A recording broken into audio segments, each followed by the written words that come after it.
அன்புமணியை தூண்டிவிடும் அண்ணாமலை. அனுமதிக்காத ராமதாஸ். என்னதான் நடக்கிறது தைலாபுரத்தில்? வாங்க பார்க்கலாம்.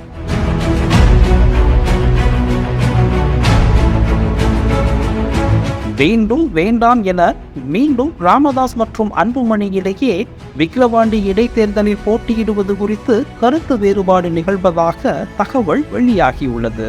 அண்மையில் நடந்த நாடாளுமன்ற தேர்தலில் பாஜக கூட்டணியில் அங்கம் வகித்த பாமக படுதோல்வியை சந்தித்தது.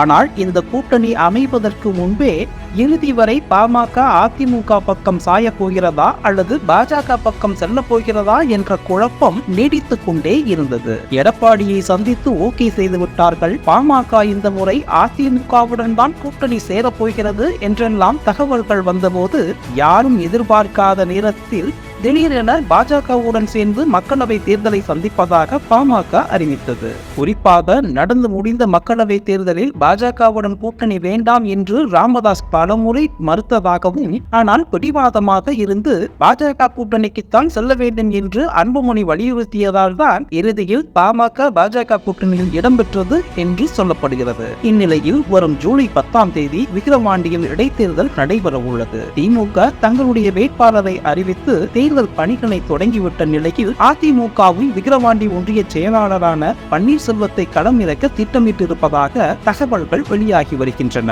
அதே நேரம் யாரும் வர வேண்டாம், வெற்றி நிச்சயம், நான் பார்த்துக் கொள்கிறேன் என்கிற சி.வி. சண்முகம் வேட்டியை மடித்து கட்டிக்கொண்டு தயாராகி வருவதாகவும் தெரிகிறது. இப்படி இரண்டு கட்சிகளும் அடுத்த இடைத்தேர்தலுக்கு தயாராகிவிட்ட நிலையில் பாமகவில் போட்டியிடலாமா வேண்டாமா என்பதிலேயே தற்போது வரை குழப்பம் நீடித்து வருகிறது. இடைத்தேர்தலில் போட்டியிட வேண்டாம் என்பது பாமகவின் கொள்கை. ஆனால் அதை மாற்றும் வகையில் விக்கிரவாண்டி இடைத்தேர்தலில் போட்டியிட அன்புமணி விரும்புவதாக தெரிகிறது.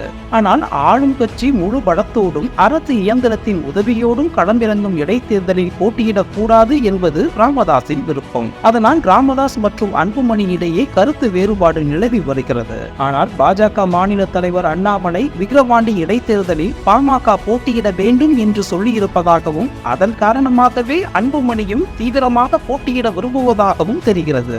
மேலும் தொண்டர்களை உற்சாகமாக வைத்திருக்க இது உதவும் என்றும் அன்புமணி கணக்கு போடுகிறார். இந்நிலையில் விரைவில் கூட்டணி கட்சி தலைவர்களுடன் இணைந்து அறிவிப்பை வெளியிடவும் அன்புமணி தயாராகி வருவதாக சொல்லப்படுகிறது. ஆனால் பாமகவை பொறுத்தவரை உறுதியான அறிவிப்பு வெளிவரும் வரை எது வேண்டுமானாலும் நடக்கலாம் என்பதால் பொறுத்திருந்து பார்ப்போம் என்ன நடக்கிறது என்று.